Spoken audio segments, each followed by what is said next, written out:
Welcome to Section 3. We have spent the first two sections dealing with a lot of brainstorming ideas, putting them on paper, researching those ideas to see if they're sound. Well, here we're going to put some feet on the ground. We're going to have some action.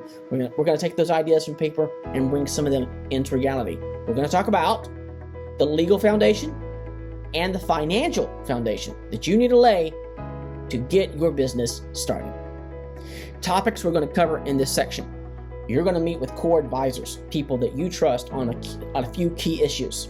You're going to choose the right legal entity that match your business goals. We're going to register your business with the state that you're operating at. Get your EIN number and talk about some bank accounts you need to open, maybe some credit cards, so that you have the infrastructure needed to really launch your business.